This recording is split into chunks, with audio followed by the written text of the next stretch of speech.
자, 117쪽에 주요용어부터. 요새 막 1차만 해야 되나 2차만 해야 되나 막 고민스러워요? 처음 배울 때가 힘들지. 배우고 나서 그 다음에 기억 되살리는 것은 그냥 빠른 반복이면 기억 다 되살아나 그냥.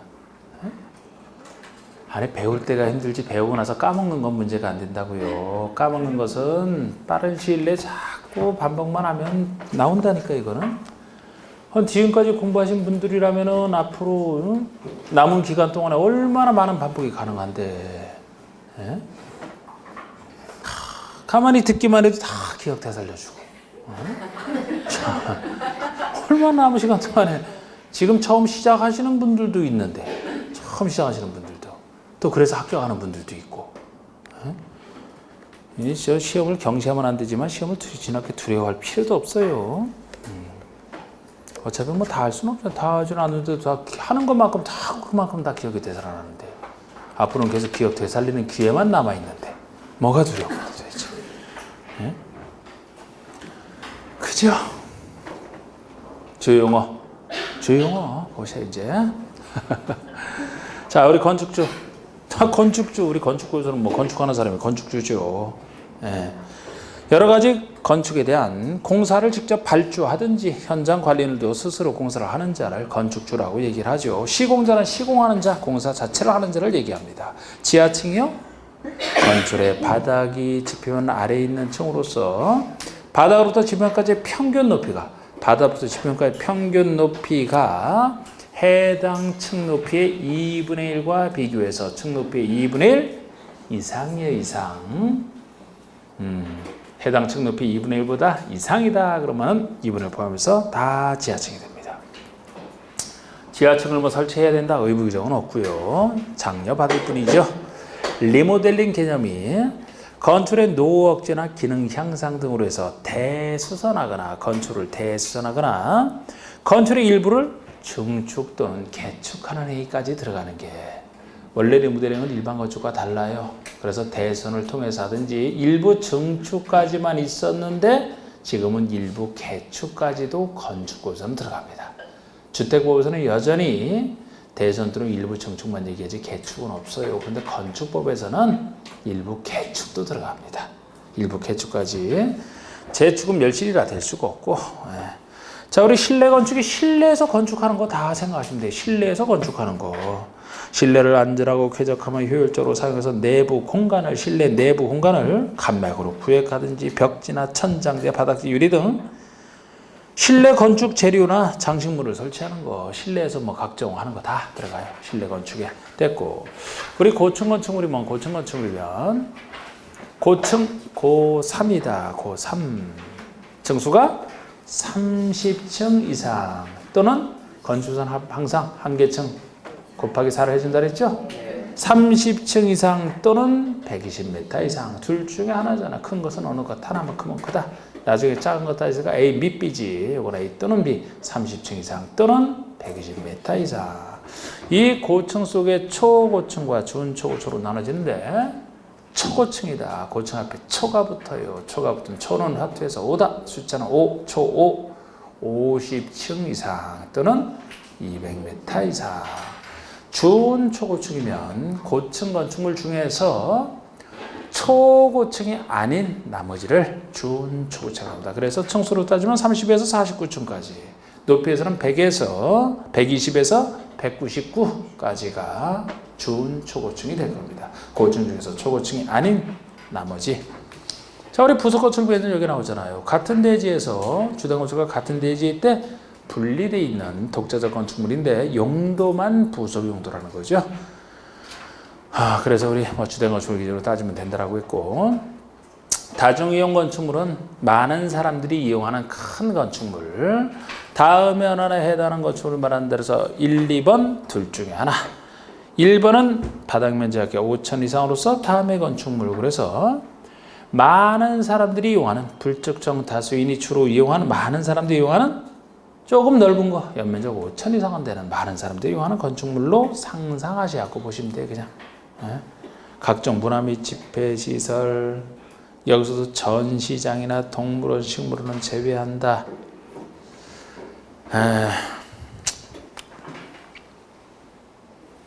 주로 이제 다중이용 건축물에는 많은 사람들이 이용하는 것만큼 다중이 이용하는 것만큼 건축 좀 더 다른 건축물보다 좀 더 통제를 강화하려고 안전을 좀 더 생각하려고 하는 것이라 아무리 5천 이상이라 하더라도 원래 문화집회에서는 많은 사람 모이는 시설인데요. 그냥 물건을 전시한다든지 동물원, 식물원처럼 동물, 식물 동물, 식물 구경하러 가는 이런 데서는 동물, 식물이 직접 사는 곳이기 때문에 여기서 제외, 다중이 아니다. 종교시설, 판매시설, 뒤번에 여객용시설, 종합병원, 관광, 숙박시설 같은 거 많은 사람들이 이용하는 시설들 5천 이상. 외우려고는 하지 마시고 그냥 대충 보셔요. 이런 느낌으로 16층 이상 아니면 그 용도와 상관없이 층수가 16층 이상이 되든지 둘 중에 하나. 많은 사람 이용하는 시설로서 연면적 5천 이상이 되든지 16층 이상 둘 중에 하나. 자, 이제 9번부터는 또 강론 파트에 나오는 용어잖아요. 우리 대지 면적은 대지의 수평 투입 면적을 하는데 단 다음에 해당하는 면적은 제외. 대지에서 제외되는 게 있는데 동그라미 1번은 건축선에서 얘기하는 거. 우리 건축선에서 우리 대지에서 제외되는 거. 그 두 가지 있는 거 있죠.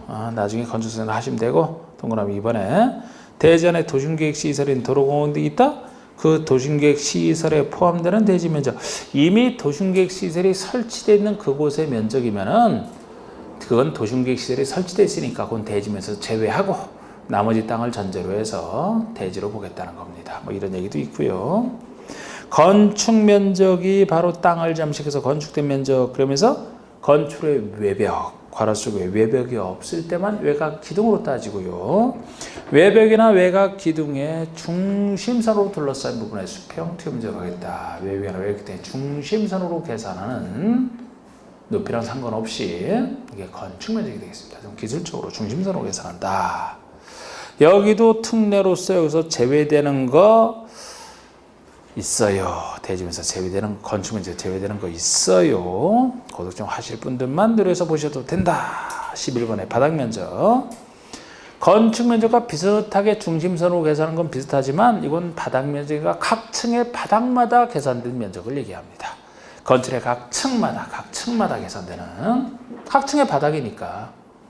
아니면 한 개 층을 여러 용도로 나눠 쓰고 있다 그러면은 그 일부마다 계산하는 각 층의 일부마다 계산되는 벽이나 기둥, 기타 이와 비슷한 구역에 역시 중심선으로 둘러싼 부분의 수평 투입 면적이 여기 각 층의 바닥 면적이 되는 것이고 12번의 연면적이란 하나의 건축물의 각 층의 바닥 면적의 합계를 연면적이라고 합니다. 각 층마다 있는 바닥 면적 합친 것이 뻗을 연자 연면적이라고 했어요. 각 층 바닥 면적 합계. 그러니까 여기 각 층 바닥 면적이라면 이제 지하층도 다 포함되는 개념인데 다만 용적률 산정에 있어서는 다음 면적은 제외하겠다. 용적률 산정에 있어서만. 우리 용적률이 대지 면적에 대한 건축물의 연면적 비율이고 연면적이 바닥 면적 합계가 연면적이기 때문에 다른 데서가 아니고 용적률 계산할 때 쓰는 연면적에서만 다음에 면적 4가지는 빼주겠다는 거예요. 빼주면은 이것이 용적률 산정에 안 들어가니까 용적률 부담 없이 마음껏 설치할 수 있는 얘기가 돼요. 설치 장려. 장려할 만한 것들. 1번 지하층 무조건 빼줍니다. 용적률 산정에서 지하층. 그러니까 지하층은 유사시 대비해서 우리 전전해놨을 때 대비해서 지하층 마음껏 설치하라 이거예요. 아무리 설치해도 용적률 제한에 안 걸려. 위로는 용적률 때문에 잘 못 짓겠다 하면 아래로 마음껏 지으면 돼요. 그냥. 얼마까지 짓고 싶어요? 지하로? 그렇게나 깊숙이.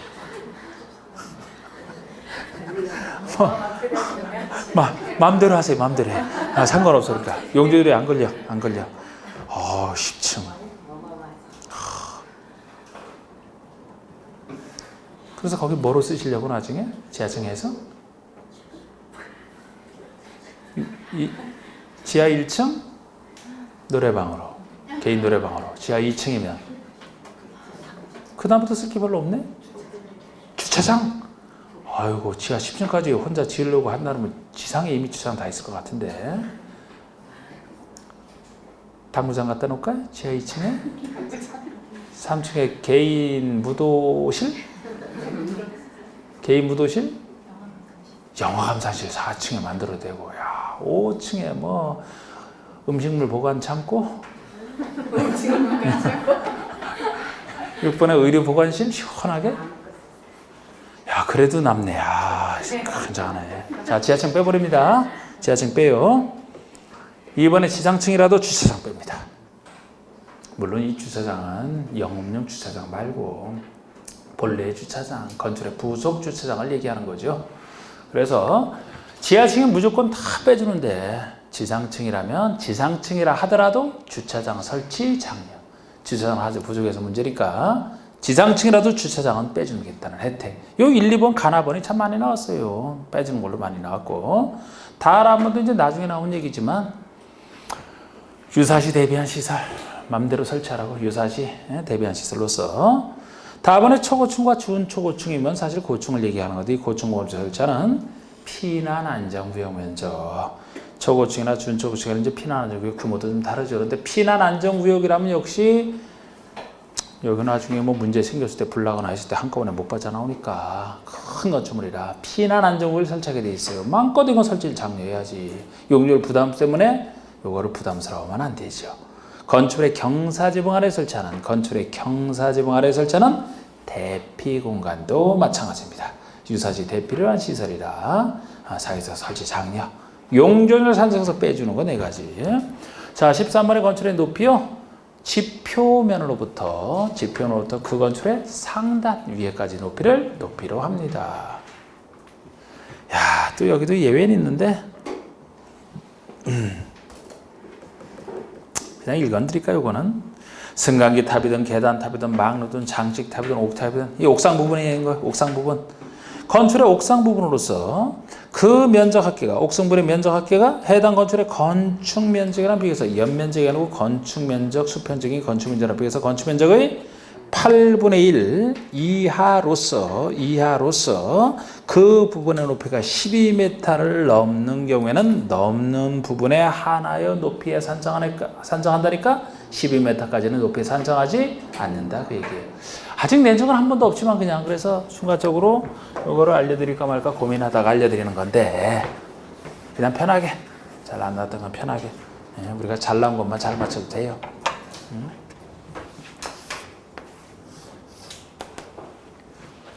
여기까지가 높이겠죠. 여기 지표놓부터 건축의 상단까지가 건축의 높이가 되는데 여기까지가 높이가 되는데 교회 첨탑을 하나 만들어 볼까요? 옥상부에 있는 거 다 옥상부에 있는 면적이 건축 면적 이게 건축 면적이잖아. 건축 면적의 8분의 1 이하 작은 것으로서 이게 옥상부에 있는 것이 건축 면적이 8분의 1 넘었으면은 독립된 층으로도 보고 이거 당연히 높이 상단까지가 되겠지. 그런데 8분의 1 이하 작은 것으로서 그 높이가 12m까지는 높이 산정을 안 해주겠다. 요게 예를 들어서 15m다 그러면은 12m까지는 봐주니까 12m까지는 봐주니까 여기 높이에다가 3만 더하면 되겠네. 그지? 높이 산정할 때 12m까지는 옥상부에 있는 게 작은데 그 높이가 12m까지는 높이에서도 빼주겠다는 얘기예요. 10m 넘을 때 넘는 부분만 높이에 산정하겠다 그 얘기입니다. 뭐 이런 거 할 때 계산하는 거죠. 뭐 높이 통제할 때.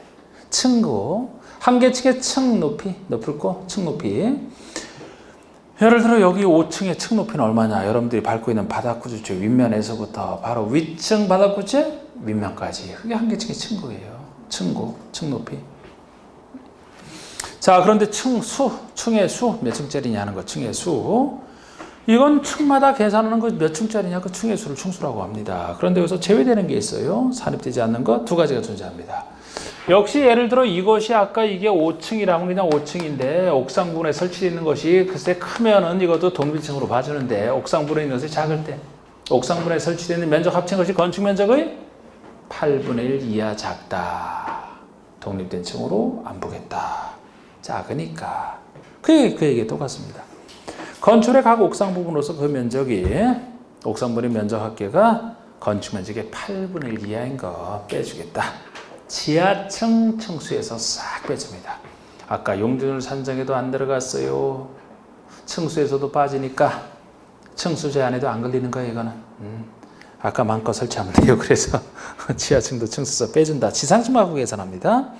층의 구분이 명확하지 않다. 층의 구분이 명확하지 않으면 층의 구분이 명확해야 층수를 그대로 세는데 명확하지 않다. 실내체육관처럼 성당처럼 예를 들어 높이 4m마다 하나의 층으로 산정하겠다는 거. 명확하지 않을 때만 그래요. 또 건축의 부분에 따라 층수를 달리한다? 이렇게 건축의 부분에 따라 층수가 다르다. 그러면은 층수 제한의 취지상 가장 많은 층수로 한다. 몇 층짜리 하는 거야? 가장 많은 층수로 한다. 이렇게 얘기하는 거예요. 가장 많은 층수. 한쪽에서 보면 8층이고 한쪽에서 보면 4층이다. 그러면 평균 6층이라는 게 아니고 가장 많은 8층짜리로 보겠다. 이렇게 나가는 거죠. 뭐. 네. 됐습니다. 다 받은 거잖아. 이런 거. 그죠? 응? 자, 이제 건축 절차 허가. 이거 따지는 거 건축 절차 파트. 자, 우리 건축 절차, 건축법에서 이제 용어와 적용 범위까지 완전히 다 끝났고, 그럼 건축 절차를 한다 그러면 익숙하던 또 그림 있잖아요. 어떤 절차로 우리 건축주가 건축을 할 것이냐. 제일 먼저 생각할 수 있는 게 항상 지을 땅을 확보하는 거. 대지를 먼저 확보해 놓고 나서 건축하기 위해서는 기본적으로 생각할 수 있는 게 건축 허가죠. 여기 건축 허가가 이제 이 건축이라고 하고 있지만 건축과 대손 같이 포함해서 얘기하는 거예요. 용도 변경은 별도였고 건축이나 대손할 때는 원칙이 허가받아서 하는 거.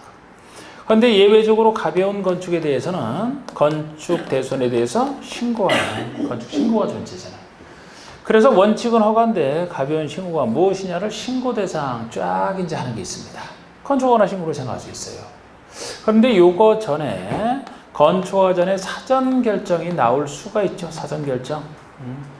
요거는 허가 신청할 사람이 허가 신청하기 전에 법적으로 어떤 건축을 짓는 것이 되는지 안 되는지를 미리 결정받아 보는 게 사전 결정이라 건축허가 전에 나오는 겁니다. 건축 신고는 가정 건축이라 신고 요건에 맞춰서 그냥 신고하고 지금 되기 때문에 이건 필요 없어요. 건축허가 신청하기 전에 사전 결정을 물어볼 수는 있는 겁니다.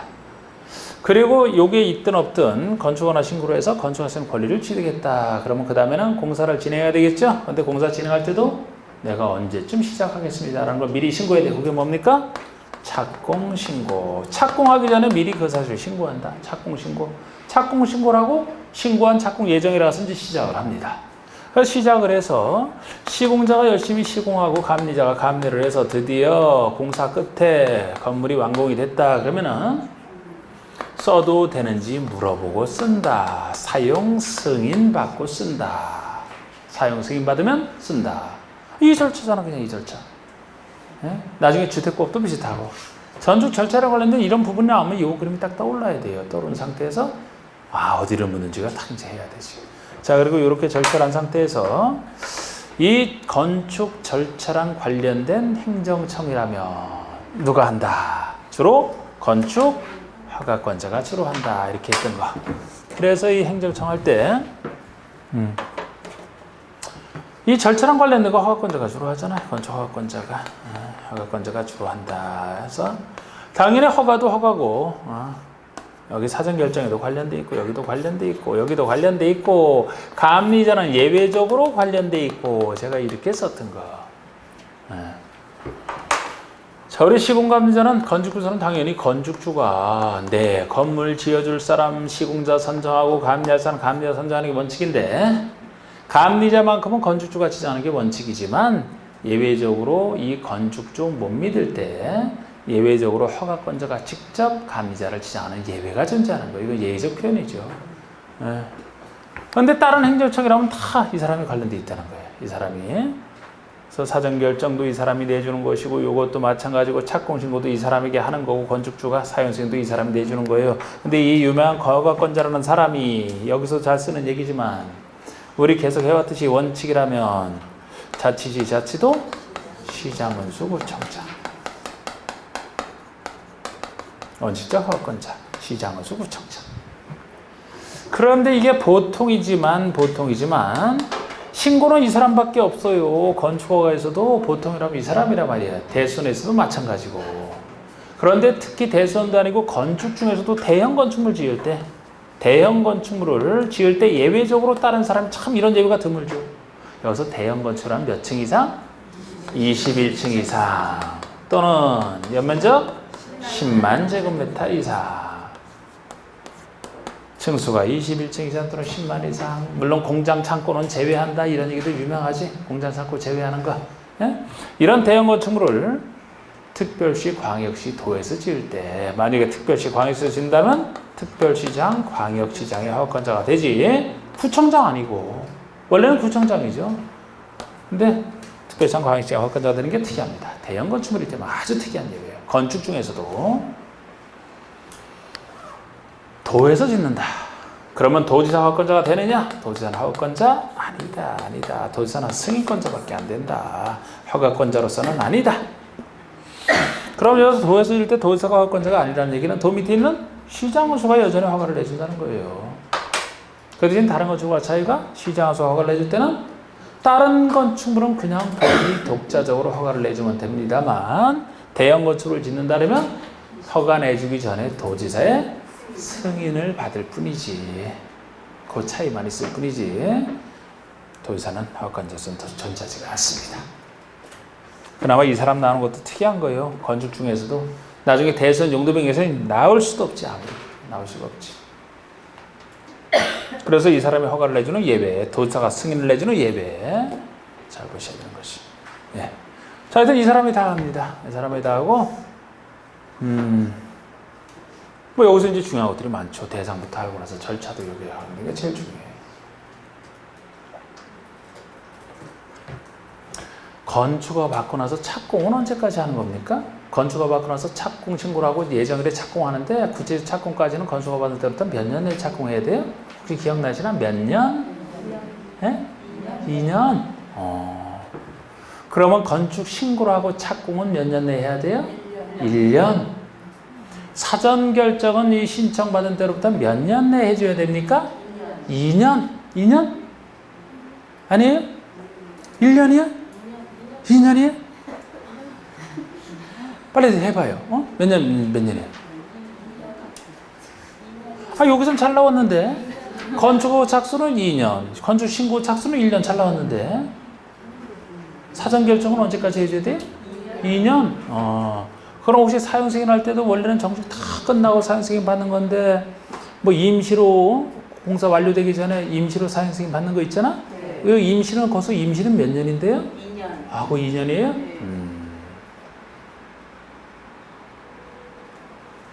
제가 건축법에서, 주택법에서, 건축법, 주택법에서 참 숫자는 훨씬 많이 나온다. 기술적인 법이기 때문에. 근데 거기서 다른 며칠도 있지만 혹시 몇 년도 참 숱하게 나오는데 그럼 몇 년 어디서 건축법 주택에서 몇 년 하면 대부분 2년이다. 대부분 2년이라고 보시면 돼요. 대부분 2년이라고 보시면 되는데 그렇지 않은 2년으로 잡으실 때 135 예외도 붙어 있어요. 예외 연장은 다 1년으로 보시면 되고 지금 원칙만 놓고 하는 거잖아. 보통은 2년이다. 2년이 제일 많다. 135가 따로 있다.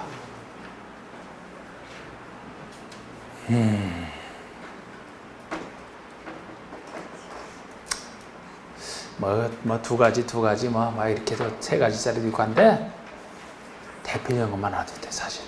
그래서 제가 여기 할 때 여러분들 잘 답을 했던 게, 아니, 보통의 착수량만 놓고 보면 착수는 건축허가 착수가 원칙이 건축허가라. 이건 작아서 예외고. 나중에 주택 보면 대규모 사업이기 때문에 여기에 대해서 커서 예외가 되는 게 사업승인이죠? 이건 작아서 얘기되는 게 신고고. 그럼 보통의 2년이니까 건축허가 착수가 2년일 것이다. 그럼 더 작은 건축물인 건축 신고 착수라면 그보다 작으니까 135 중에 1년이 될 것이다. 만약에 나중에 주택법에서 사업승인으로 착수, 사업승인 받고 나서 착수한다. 엄청난 건축물이잖아. 그거는 5년이지 그게. 거기서 착수는 5년이죠. 그럼 중간에 대표적인 3년은 어디 나오느냐? 3년은 가설건축물 전치기간에 3년이지 뭐. 대표적인 게. 거기 외에도 다른 예외도 있긴 있어요. 일단 이게 기본 틀이잖아. 그러니까 여기서도 2년이고 여기서 임시가 해도 2년이고 여기 건축가 제한할 때 건축가를 허가권자가 제한할 때 그것도 기한 중요한데 제한할 때 몇 년까지 제한하는 게 원칙이에요. 2년 대부분 다 2년이라고. 근데 지금 여기서 제가 얘기하는 이런 것에 대해서 2년짜리 나오고 아까 135 뭐 이렇게 됐지만 착수랑 관련된 거 1년짜리 2년짜리 막 이런 거 착수 있어도 5년짜리 착수 있어도 연장할 땐 다 1년에 연장할 때는 지금 제가 잠깐 얘기한 이것도 다른 것들은 세밀하게 보지도 않았어요. 나와도 아까처럼 적용하면 된다고 웬만하면 따로 없다. 좀 아까 얘기한 것도 그런데 지금까지 문제 중에서는 참 많이 나왔던 이 숫자들이에요, 이게. 자, 합시다. 수많은 숫자를 지금 정리한 거예요, 지금. 사전결정제도. 사전결정부터 나오네, 이제 여기서는. 자, 우리 사전결정 신청을 보세요. 건축 허가대상 건축을 건축하려는 자잖아요. 허가대상. 신고는 필요 없어요. 허가대상 건축을 건축하려는 자가 건축허가 신청하기 전에 허가권자에게 그 건축의 건축에 대한 다음 사항에 대한 사전결정을 신청할 수 있다. 당연히 허가권자에게 신청하죠. 뭐 다 이 절차랑 관련된 행정소송 다 허가권자라고 했잖아요. 어떤 걸 신청하자? 3가지만. 해당 대지에 건축하는 것이 이 법 또는 관계법령에서 허용되는지 여부. 내가 짓고자 하는 것이 법적으로 허용되는지가 궁금합니다. 사전결정 신청할 수 있어요. 만약에 허용된다면 이번에 관계법령을 고려하여 해당 대지에 건축가능한 건축의 규모. 어느 정도 규모까지 허용이 되는지. 역시 이것까지 나오게 되면 3번에 건축허를 받기 위해서 신청자 고려될 사항. 앞으로 내가 건축허를 신청해야 되는데 그때 고려될 사항까지 이렇게 간단한 것 3가지만 물어볼 수 있는 겁니다. 되는지, 된다면 어느 정도 규모인지, 나중에 고려할 사항까지 물어보는 게 사전결정 내용이고. 그러면 이제 여기 나오는 쭉 다른 절차들은 뭐 2번, 3번 같은 거 이제 지나가면서 슬쩍 그냥 눈으로 보는 거예요, 눈으로. 하긴 뭐 눈으로 보지 뭐 다른 거로 보는 건 아니지, 그냥 스쳐가다 보라는 겁니다. 그럼 허가권자가 이제 여러 가지 사전결정한 후에 사전결정 신청자에게 통지하게 돼 있어요. 통지. 근데 여기도 가로쓰기 사전결정을 한 후에 사전결정일로부터 7일 내에 송부하라. 7일 내에 그 사전결정 하고 나서 7일 내에 송부하게 돼 있어요. 근데 그 규칙이라고 적어놨잖아. 중요한 거예요, 중요하지 않다는 거예요. 예, 그러니까 대충 뭐라 그랬잖아. 규칙이잖아, 규칙. 3번의 허가권자는 사전결정으로 의제되는 사항이 있다. 사전결정 받으면 받은 것으로 의제되는 게 그 아래 4번에 있어요. 의제되는 사항에 대한 사전결정을 하려면 미리 협의를 해야 되고, 협의를 요청하던 기관장은 요청받은 때로부터 15일 내 의견을 제출하라. 의견을 제출하지 않으면 협의가 이루어진 것으로 본다. 대충 보죠, 대충. 항상 우리 관련인허가 의제되는 것은 이쪽 행정청이 의제되는 그쪽 행정기관과 협의를 하고 했을 때만 의제가 된다 그랬죠? 또 그런 절차야. 그런데 여기서 이제 협의하라. 당연히 협의를 하는데, 협의 요청받은 사람은 15일에 의견 제시하라 이거예요. 있어요, 그냥 이렇게. 이때 협의 안 하면 뭐 이루어진 것으로 본다, 뭐 이런 얘기고. 이게 뭐 중요한 수치겠습니까?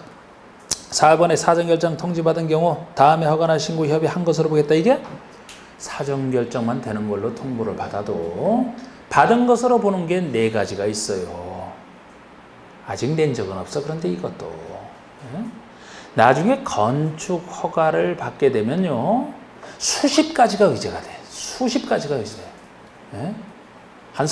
수십 가지가 의제됩니다. 근데 요거는 건축허가보다는 못해도 사전결정만 받아도 간단한 건 의제가 된다는 거예요. 그러니까 뭐 그럴듯하지만, 그죠? 기업번에 예를 들어 국교부산 개발행위 허가. 원래 건축물의 건축은 개발행위 허가 대상 아닙니까? 사전결정만 돼도 그 개발행위 허가 받은 것으로 보겠다는 거예요. 그런데 개발행위 허가를 받은 것으로 보지 건축허가는 의제가 안 돼요. 건축허가는 의제가 안 되기 때문에 맨 동그라미 5번에서 그 얘기를 하고 있는 겁니다. 따로 신청해야 되거든요. 이 개발행위 허가나 간단하게 보세요. 니은번에 산지 전용 허가 신고, 디귿번에 농지 전용 허가 신고, 리을번에 하천 전용 허가까지 의제가 돼. 그러니까 이 점에서는 산지나 농지 같은 거 사전결정 신청하면 편하죠. 만약에 된다라고 나오게 되면은 그것만으로 원래 농지나 산지에 대해서는 건물 지으려면 전용 절차를 밟아야 되는데 그 전용 받은 것으로 본다잖아. 그럼 좋지, 편하지 뭐. 원래는 건축허가까지 신청해야지 되는 건데 하천 점유허가도 받은 것으로 봅니다. 이렇게 의제가 되지. 나머지는 의제가 안 되는, 대표적으로 의제 안 되는 것이 건축허가는 의제가 안 돼요.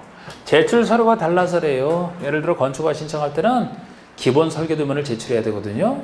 다른 거 포함해서 여긴 그런 건 없어도 돼, 간단하게. 그러니까 이렇게 제출 서류가 다 가볍고 여긴 많고 한데 이것만으로 이걸 받은 것으로 본다면 이것만 하고 바로 착공 신고하면 된다는 얘기인데 안 되죠. 되는 걸로 했을 때 다시 필요한 서류 제출해서 건축허가를 따로 신청해야 돼.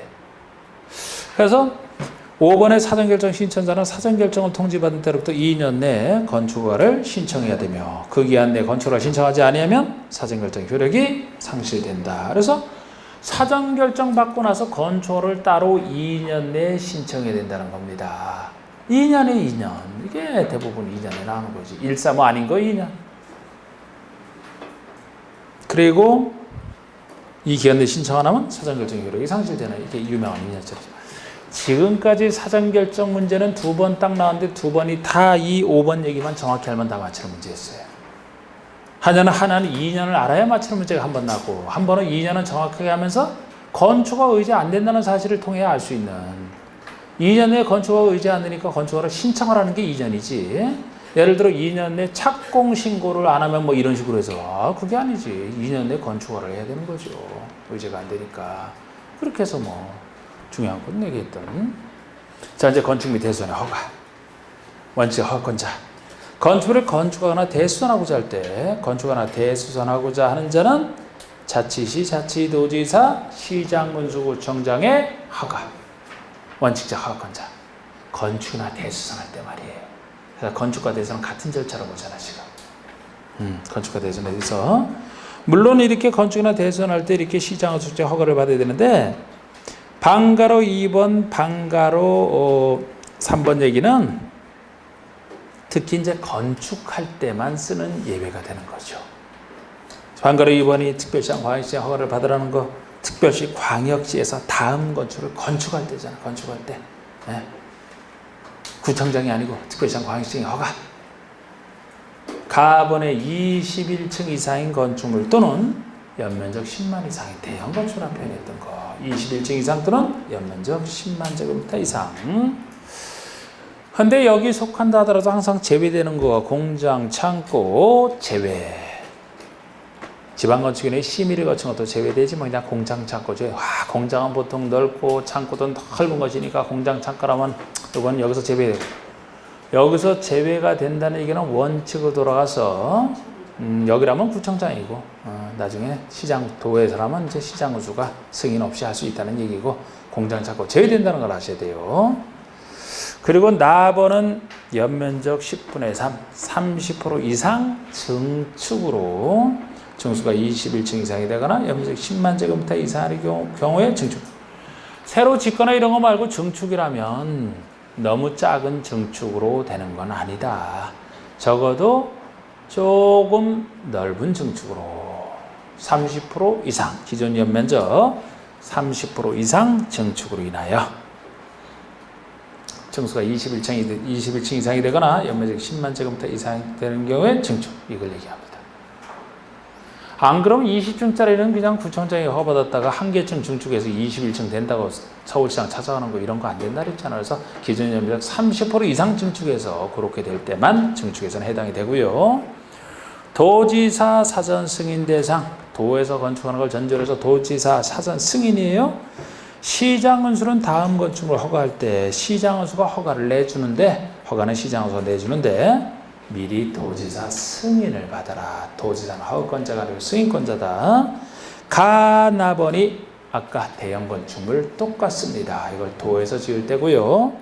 다라번은 도지사 승인 대상으로 추가되어 있는 것이고, 다라번은 통지의 목적에 따라서 대상 규모가 달라지기 때문에 잘 생각을 해보시라고 했던 우리 다번은 자연환경이나 수질 보호가 목적입니다. 자연환경이나 수질을 보호하려고. 그래서 이것이 이제 한강 상류의 뭐 청평, 가평 수질오염 방지랑 관련돼서 통제하는 거라고 했잖아요. 그래서 이 자연환경이나 수질 보호가 목적이라면 도지사가 미리 지정공간 구역 안에서 짓는 거는 다랍은 똑같은데, 그러니까 도지사 승인 대상인데 3층 이상 또는 연면적 1000 이상 이 말이 붙어요.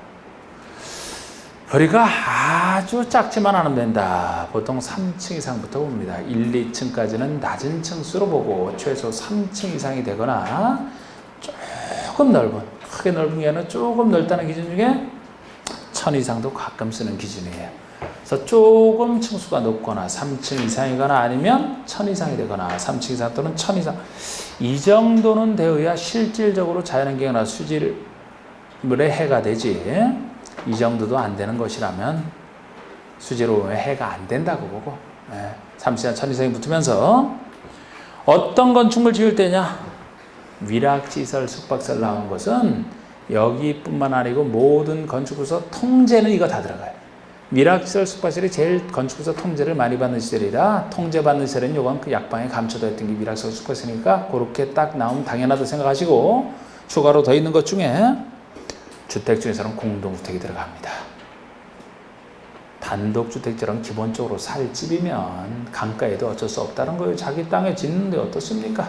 공동주택이 많은 사람이 크다 보니까 이것이 자연이나 수질을 오염할 수 있다고, 오염시킬 수 있다고 봐서 공동주택이고, 그리고 일반 음식점은 일반 업무시설인데 일반 음식점이 근린생활시설은 이게 유일한 게 사실 요것 때문에 나온 거라고 했어요.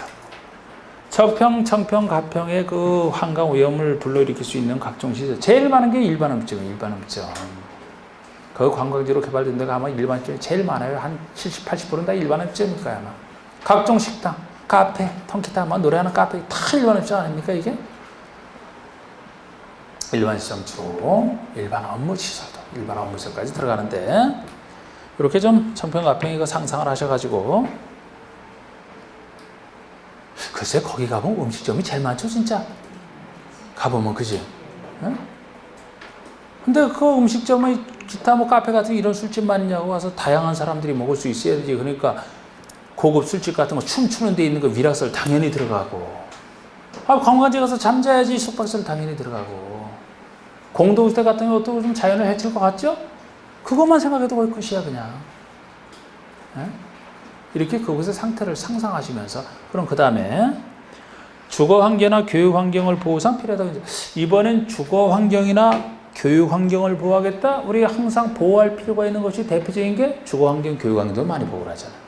그럼 그곳에 해가 될 수 있을 만한 것들을 생각하시면 돼요. 미리 도시가 지정공원하고 이건 똑같은데 여긴 위락설, 숙박시설 많이 있잖아. 막 그 위락시설, 숙박시설이 그 집 주위에 있다 생각해봐요. 주거환경 망가진다 그랬잖아요. 애들 공부하는 그 학교 주변에 이런 게 있다. 애들 공부 집중 못한다 그랬잖아. 그죠? 그러니까 주거환경이나 교육환경에 해가 되는 것이 대표적인 게 위락시설, 숙박시설. 다른 게 무슨 해가 되는 것도 있나요? 더 생각이 안 나죠? 요거는 작아도 해가 된다 그랬습니까? 작아도? 아니 교육환경이나 주거환경에는 아무리 작아도 해가 되냐고. 네. 해가 되지. 그러니까 3층에서 1000 이상이 없잖아요 여기는. 네? 그래서 애들이 뭐 옆에서 그 위락시설, 숙박시설로 보면 공부 집중이 안 된다는데 그게 커야 집중이 안 되냐고. 조금에도 집중 안 되는 건 똑같지. 네? 남들은 술 먹고 잘 노는데 나만 공부한다 생각해봐야 왜 집중이 되나. 작아도 상관없다니까. 네? 아까 자연환경 수질 오염 거 다르잖아요 이거는.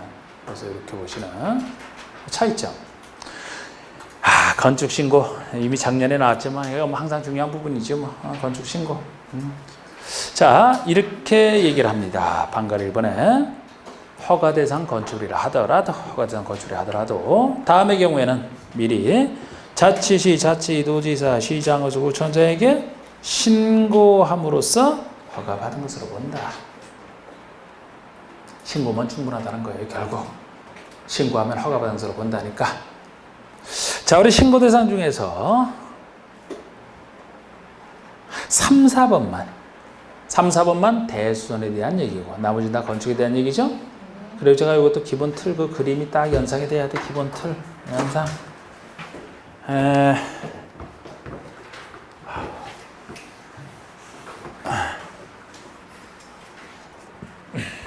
원칙이기 때문에 가벼운 신고도 둘로 나눠봐서 제가 항상 이렇게 그렸던 건축에 있어서 원칙이 허가기 때문에 대손에도 원칙이 허가기 때문에 각각 건축과 대손에서 신고 대상이 뭐냐 가벼운 거 할 때 건축이라면 일단 다른 것도 있지만 보통 딱 해놓고 바닥 면적 할게 연면적 똑같은 얘기인데 기본 면적 100제곱미터 이하의 건축물의 건축이다. 100을 기준으로 해서 요거 이하가 가벼운 신고다.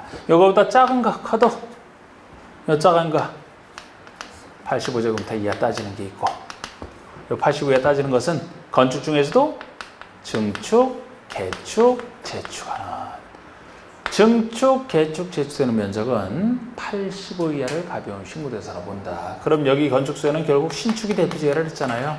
새로 증축, 개축, 재축이 85 이하가 법에 나와 있기 때문에 100 이하의 신축이 주로 신축은 100 이하가 신고다. 이건 어디에 짓는지 상관 안 하고 이렇게 따지는 건데 이걸 넘었을지라도 일정 부분까지는 추가로 신고 대상이 되는 경우 있는데 이것은 연면적 200제곱미터 미만이고 층수가 3층 미만. 작은 신고 대상을 따지기 때문에 또는이 아니고 밑이라고요. 둘 다 같이 된다. 둘 다 같이 된다. 그래서 미만은 기준을 포함하지 않기 때문에 200 미만이면은 199제곱미터까지 2층까지 얘기하는 것이. 제가 3층 이상은 조금 큰 거라 그랬죠? 나 작아야 되니까 2층까지 동시에 요 둘 다 갖춰야 돼요. 200 미만이면서 동시에 2층 미만, 3층 미만, 2층까지.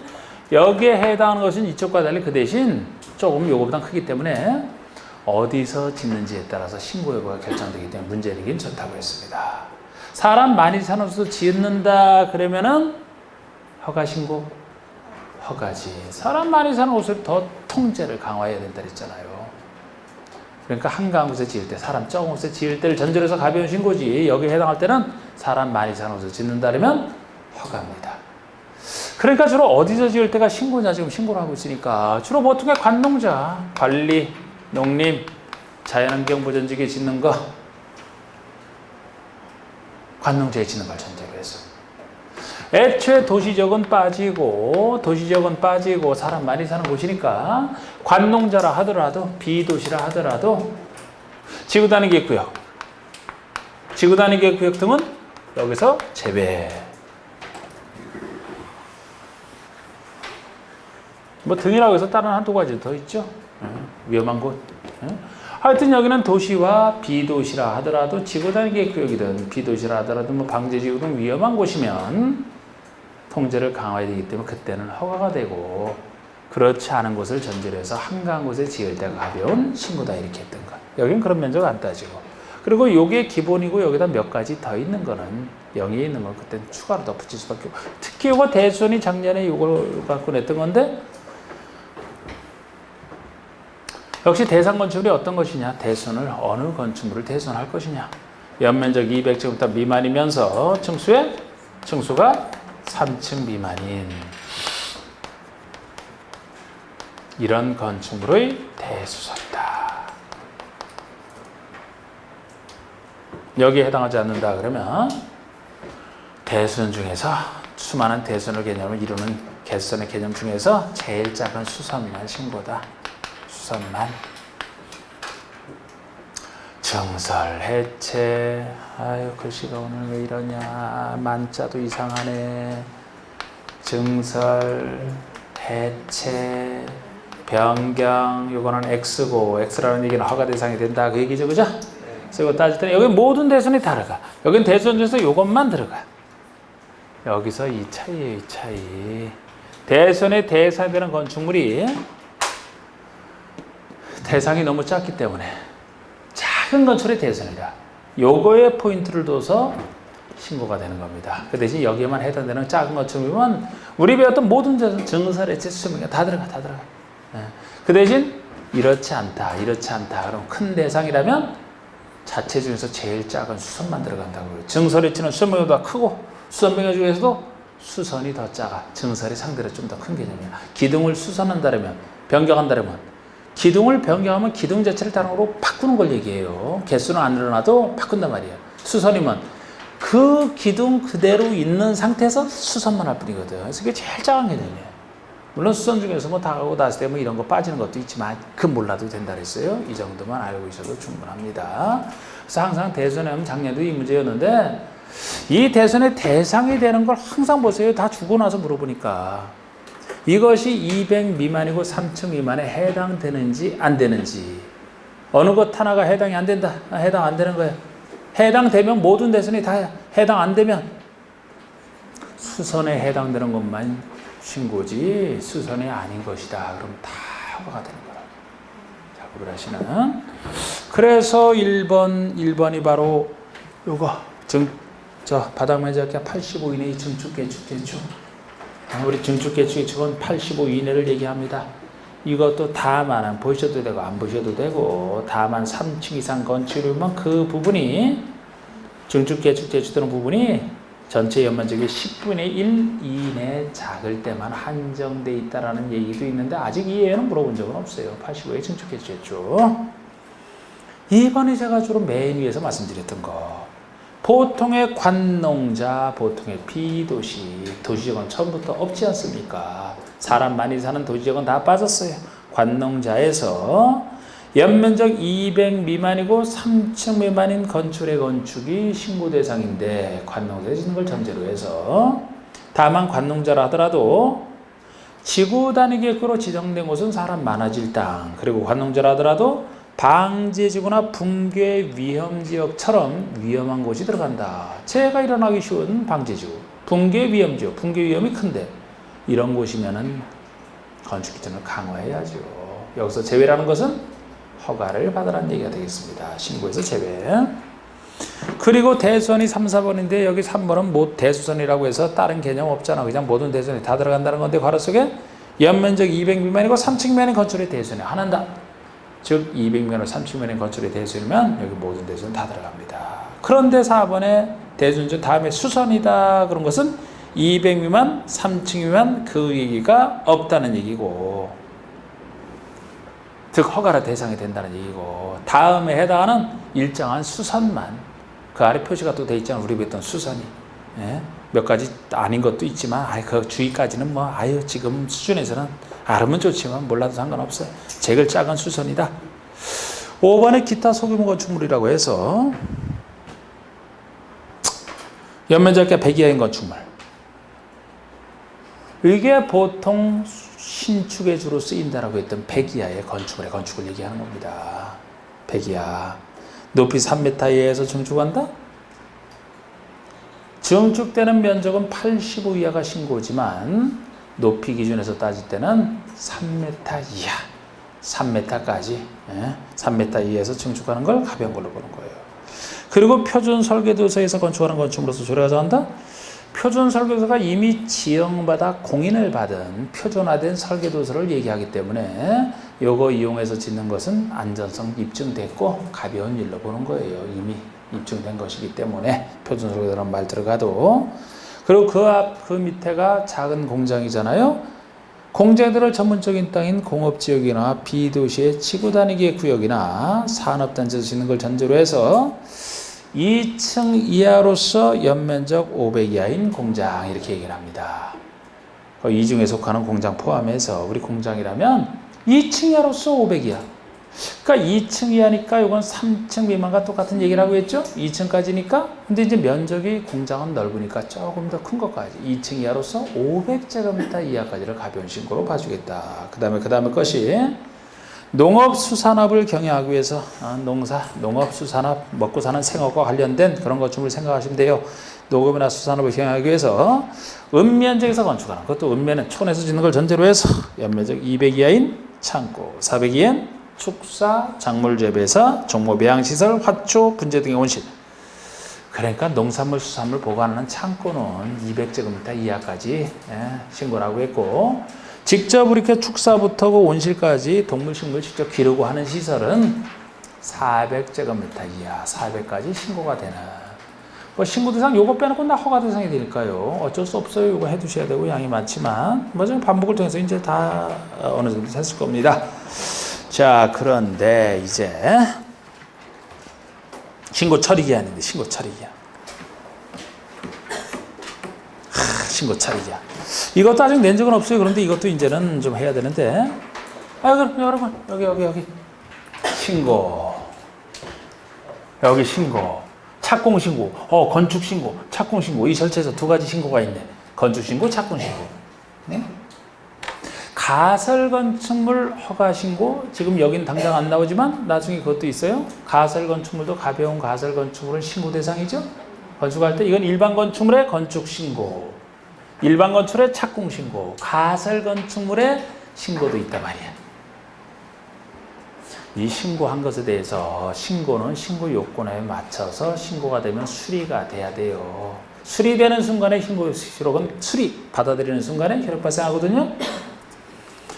그 신고한 자에 대해서 그 사람 또 궁금해하잖아. 신고했는데 이 사람이 제대로 처리를 하나 안 하나. 그래서 신고 수리 여부를, 신고 수리한지 여부를 신고한 자에게 알려주라는 국민을 위한 제도가 바로 여기 신고 처리 기한이에요. 신고 수리를 통보하는 거야. 자, 하나는 5일, 3일. 하나는 5일 내, 3일 내. 하나는 5일 내, 3일 내. 신고 처리 기한이니까 이거 길면 안 돼요. 며칠짜리인데 5일, 3일, 5, 3. 5.3 불고기 5.3 중에 하나인데 5.3 중에 하나인데 여기 보세요. 5.3 중에 하나인데 지금 왜 내가 밑밥 깔겠어요? 자꾸 5.3 중에 하나 선택을 해야 되는데 여러분들이 잘 선택해야 된다고. 이거를 나온다면 건축 신고가 중요해요? 착공 신고가 중요해요?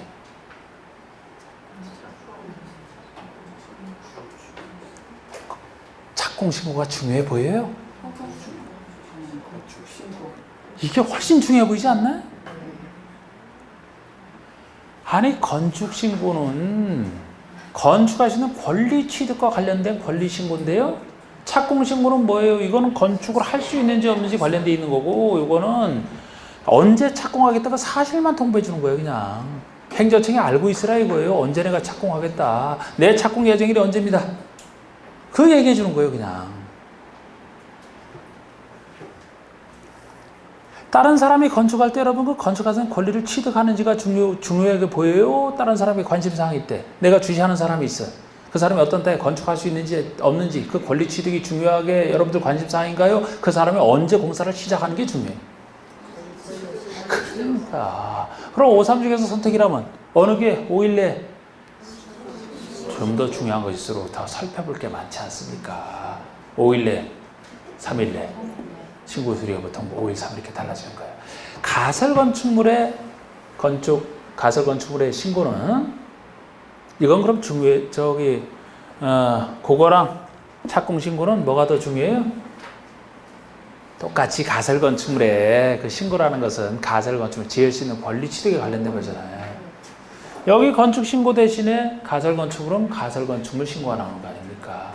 그러니까 여기든 가설건축물이든 요거는 5일 내, 착공은 사실신고잖아. 3일 내. 구별하시라고 그렇게. 권리와 사실 중에 권리신고가 훨씬 중요한 겁니다. 그래서 신고 처리기한이 신고받은 때로부터, 이게 지금 건축신고를 전제로 하는 거잖아요. 건축신고 받은 때로부터 5일 내에 신고 수리 여부, 신고 수리할지 말지, 민원 처리와 관여나 처리기한의 연장 여부, 이건 뭐 그냥 신고 수리 여부를 신고인에게 통지된 기한이 5일 내 통지해요. 다만 법령에 따른 심의 등을 거치면 20일 내 통지라는 예외가 붙지만 이것도 제가 구별하시라고 해놓은 거 있잖아. 괄호 속에. 이 경우 신고를 받은 때로부터 5일 내에 신고인에게, 그건 아까 20일 내에 하는 얘기고, 그 다음 화살표시네.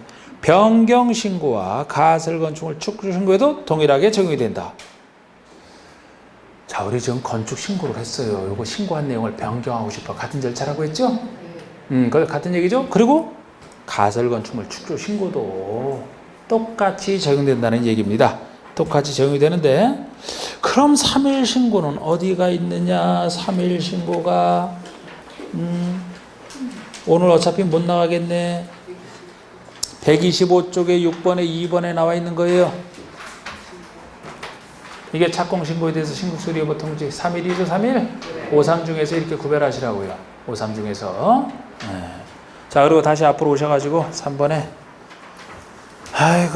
역시 참 뒤에 가니까 또 시간이 이렇게 쫓기네. 그냥 아까 개가 집을 나갔는지 안 얘기, 그런 얘기 하지 말았어야 되는데. 방금 3번 신고를 한 자가 신고일로부터 1년 내 공사 착수. 다만 건축주 요청에 따라 허가건자가 정당한 사유가 있다고 인정하면 1년 착수기간 연장할 수 있고 이 착수를 하지 아니한 경우는 신고효력은 상실된다. 이게 신고효력 자동 상실을 얘기하는 겁니다. 이것은 내가 아까 말씀드린 거예요. 일삼 중에 대표적인 1년짜리가 이거라고. 네? 건축 신고 착수 기한이 1년이 되는 거죠. 그런데 이것도 우리 건축하던 친구들 연장할 때는 다 1년 연장이라고 했죠? 정당한 사유가 있을 때만 연장이 가능합니다. 그것도 신청해서 연장할 수 있는 거예요. 정당한 사유가 있다 인정될 때만 1년 내에서 착수기간 연장할 수 있고 이 착수기간 내에 착수를 안 했다? 신고 효력은 자동 상실이 되는 겁니다. 자동 상실이 되는 거예요. 자, 양가로 4, 5, 6번까지 하고 말해야 되겠네. 어쩔 수 없네 또. 이 절차는 써놓고 말이에요. 건축허가 제한. 건축허가 제한한 것도 이미 다 했던 거야. 우리 건축교사만큼은 바로 윗사람이 아래 행정청의 허가나 착공을 제한한다. 이런 구조라고 했죠. 그래서 1번 국장이 제한하는 경우랑 2번 시도가 제한하는 경우가 있는데 국장의 허가권자에 대한 허가권자 우리 배웠던 여기 허가권자가 다 국장 밑에 사람이잖아요. 그래서 이 허가권자 허가를 국장이 다 제한할 수 있어요. 사유가 두 가지. 2번과 착각하지만 않으시면 돼요. 1번 국토관리상 특히 필요하다? 글쎄 전 국토관리상 필요한데 국장이 나서서 해야지 이걸 시도의사가 나설 건 아니죠. 시도의사가 국토를 왜 신경 씁니까? 두 번째, 주무부 장관이 국방문화재보전, 환경보전, 국민기능상 특히 필요하다고 요청할 때 장관이 제안을 요청한다? 당연히 국가일과 관련해서 요청할 때니까 국장이 제안한다 그랬잖아요. 그리고 이번에 시도의사의 시장의수구청장에 대한 시도의사는 바로 아래 허가권자는 시장의수구청장밖에 없잖아요. 그래서 바로 아랫사람이 제안하겠다는 얘기. 어느 때 지역계획 또는 도심계획상 특히 필요하다고 인정할 때입니다. 지역계획이나 도시군계획, 도시군계획도 지역계획이잖아요. 특광시군에 대해서 지역계획상 필요해서 제안하니까 시도의사가 제안하면 되지.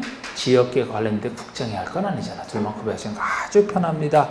시장의수구청장은 허가 제한권자는 아니에요. 본인이 원칙 허가권자라 스스로 제한하는 건 아니고 이렇게 국장, 시도의사 둘만 있고요.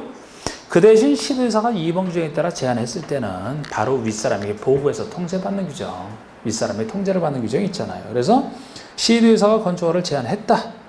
아랫사람이 제한했다 그러면 바로 윗사람이 국장에게 보고를 해야만 되고 이때 국장은 제한 내용이 지나치다고 인정하면 해제를 명할 수 있다. 직접 해제할 수 있다 하는 거 해제를 명할 수 있다 이렇게 돼 있는 거. 마추리 정비법에서 재건축 안전진단에서 그죠? 위반권자가 재건축구 정비기 위반을 결정을 했을 때 윗사람이 시도의사가 통제하더라도 직접 취소는 못하고 요청할 수 있다. 취소를 요청할 수 있다. 비슷한 논리예요 이게. 직접 해제하는 게 아니고 해제는 결정한 사람이 해제를 해야 되잖아요. 그래서 해제를 명할 수 있다. 명령을 할 수 있다는 거예요. 그런 건 명령받고 하겠죠. 제한기간?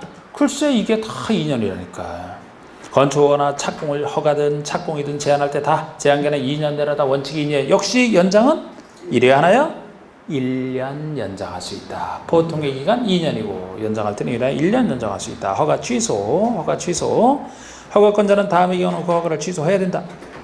취소하여야 한데 밑줄 거는 것이 원래는 착공 등을 안 했을 때는 할 수 있다, 취소할 수 있다가 돼야 보통이에요. 주택법은 그렇습니다.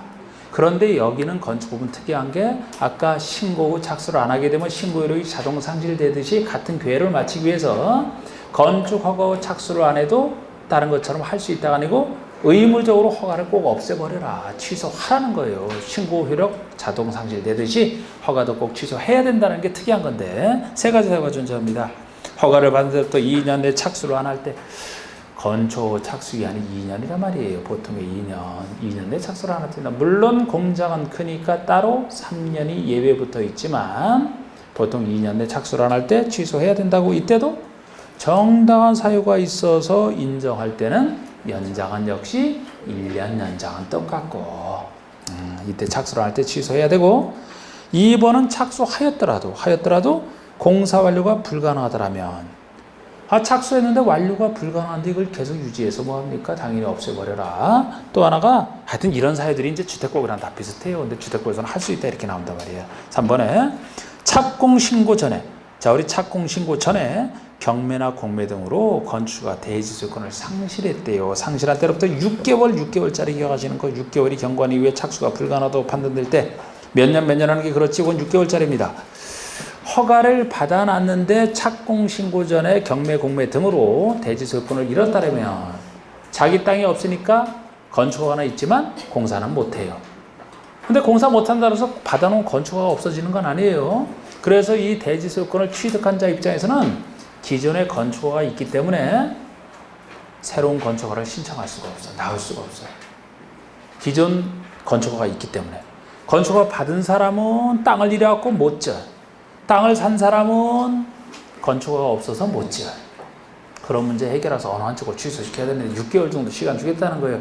대지소유권을 상실하는 때는 너무 길면 안 돼. 6개월이 지나도 아직 회복을 못해서 만약에 계속 착수가 불가능하다. 그러면 그 허가를 의무적으로 취소하라는 거예요. 그래야 새로운 사람이 건축허가를 받아 지을 수 있지 않습니까? 이건 6개월 내에 사용권 6개월 기억하셔야 되고, 자 공용건축물까지 하고 끝내겠습니다. 별거 아니야. 한 건 하나 없어요. 자, 우리 공용건축물이 공적으로 이용하는 건축물이죠. 건축법에서는 국가지자체 행정청이 직접 짓는 건축이라고 생각하시면 돼요. 행정청이 지으니까 자기가 제일 아랫사람 허가를 받을 필요 없잖아요. 허가권자와 협의만 하라 이거예요. 아랫사람이 허가 받으라면 창피하니까 그냥 협의만 하라. 협의로 다 끝납니다. 이게 그래서 일본에 그냥 국가지자체가 짓는 걸 전제로 해서 평상시 잘 나오는 건 아니고, 국가지자체는 건축물을 건축하든지 대수하든지 용도 변경하거나 가설 건축을 건축하거나 공작물을 추정 모든 경우 다 국가지자체가 하는 모든 건축물에 대해서는 미리 허가권자와 협의만 하라. 협의만 하면 그 허가나 신고 다 한 것으로 보겠다는 얘기예요. 그럼 협의만으로 된다는 얘기고, 그리고 사용 승인도 건축 협의란 건축물은 사용 승인 규정을 적용을 안 해요. 즉 공사 끝나고 사용 승인 받을 필요 없어. 아주 국가지자체는 편하죠. 뭐 국가지자체가 지을 때는 그냥 허가권자 협의만 하면 다 끝이야. 그냥 모든 거 다 아주 편하게 지을 수 있어요. 국민이 지을 땐 당연히 까다롭고. 자, 오늘 여기까지만 합니다. 자, 마치겠습니다.